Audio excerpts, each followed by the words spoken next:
नमस्कार। चलिए, आज बात करते हैं भारत के एआई भविष्य की। ये एक ऐसा टॉपिक है जिसके बारे में हर कोई बात कर रहा है ना।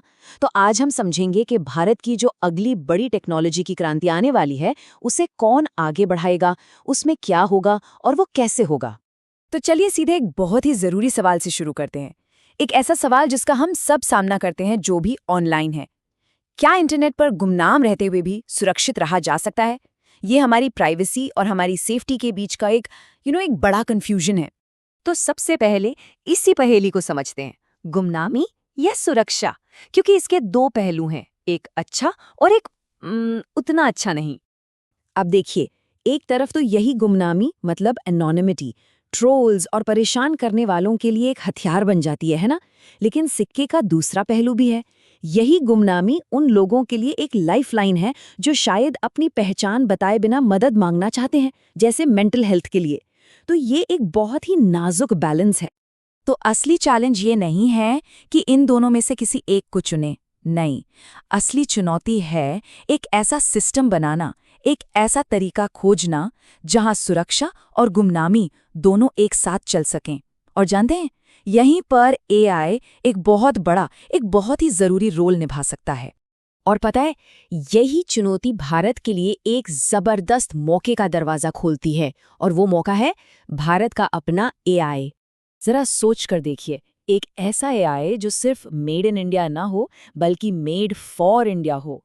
एक ऐसा एआई जो हमारी अपनी ज़रूरतों को, हमारी भाषाओं को, हमारी चुनौतियों को गहराई से समझे। तो जब हम कहते हैं भारत का एआई, इसका मतलब क्या है? इसका सीधा सा मतलब है कि जो टेक्नोलॉजी के गहरे जानकार हैं, जिन्हें हम डीप टेक एक्सपर्ट्स कहते हैं, वो लोग भारत की असली ज़मीनी समस्याओं को हल करने के लिए एआई बना रहे हैं। तो क्या चीज़ इसे अलग बनाती है? देखिए, ये सिर्फ ग्लोबल मॉडल को कॉपी पेस्ट करना नहीं है। नहीं, इसका फोकस होगा हमारे लोकल कस्टमर्स की ज़रूरतों पर। इसे बनाएंगे वो लोग जिन्हें टेक्नोलॉजी की गहरी समझ है, और ये ऐसी समस्याओं को सुलझाएगा जो सिर्फ और सिर्फ भारत की हैं। अच्छा, तो मौका तो बहुत बड़ा है, पर सवाल ये उठता है कि इस भविष्य को बनाएगा कौन? कौन है वो लोग जो इसे हकीकत में बदलेंगे? देखिए, पहले क्या होता था, ट्रेडिशनल तरीका ये था कि किसी बिजनेस सीईओ के दिमाग में एक आइडिया आया और फिर उस आइडिया को बनाने के लिए वो टेक्नोलॉजी के लोगों को हायर करते थे। लेकिन एआई की दुनिया में यह तरीका अब काम नहीं करता। खेल पूरी तरह से फंडामेंटली बदल चुका है। अब आता है नया तरीका, जिसे कहते हैं एआई फर्स्ट। और ये बिल्कुल उल्टा है। यहाँ कहानी शुरू होती है टेक्नोलॉजी से।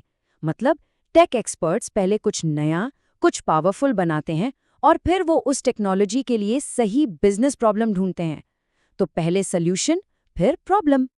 और ये बात इस पूरी चर्चा का सार है कि भारत का एआई या इंडियन एआई वही लोग बनाएंगे जिन्हें टेक्नोलॉजी की बहुत गहरी, बहुत ही जबरदस्त समझ है। ठीक है, ये सब तो बड़ी बड़ी बातें हो गईं, लेकिन इसका हम लोगों के लिए, मतलब स्टूडेंट्स के लिए, जो काम कर रहे हैं उनके लिए, बिजनेसेस के लिए, इसका असल में क्या मतलब है? अगर आप एक स्टूडेंट हैं, तो मैसेज बिल्कुल साफ है। सिर्फ बिजनेस आइडियाज के पीछे मत भागिए। असली भविष्य गहरी तकनीकी समझ में है, डीप टेक्निकल एक्सपर्टीज में है, टेक्नोलॉजी बनाने की क्षमता में है। और जो लोग काम कर रहे हैं, उनके लिए इसका मतलब है बिल्कुल नए तरह के मौके। सोचिए, टेक्नोलॉजी का इस्तेमाल करके भारत की अपनी समस्याओं को सुलझाना, जैसे पानी की समस्या हो या एजुकेशन की। यहाँ पर बहुत मौके बनेंगे। और बिजनेसेस के लिए, अरे ये तो एक सुनहरा मौका है। एआई की मदद से भारतीय बाजार के लिए ऐसे नए सॉल्यूशंस बनाना संभव है जिनके बारे में शायद हमने कभी सोचा भी नहीं था। पूरी तरह से नए बिजनेस मॉडल्स। तो चलिए, इस पूरी बातचीत का जो सबसे बड़ा सबक है, जो सबसे बड़ी सीख है, उसे समझते हैं। और वो सबक ये है कि भारत की एआई क्रांति नकल नहीं की जाएगी, इसका आविष्कार किया जाएगा। ये कॉपी पेस्ट का जमाना नहीं है, ये क्रिएशन का, कुछ नया बनाने का जमाना है।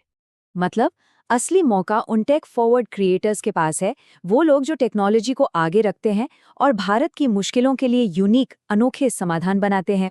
और इसी एक सवाल के साथ आज की बात खत्म करते हैं। भारत की अगली बड़ी एआई कंपनी कौन बनाएगा? क्या पता वो हम में से ही कोई हो।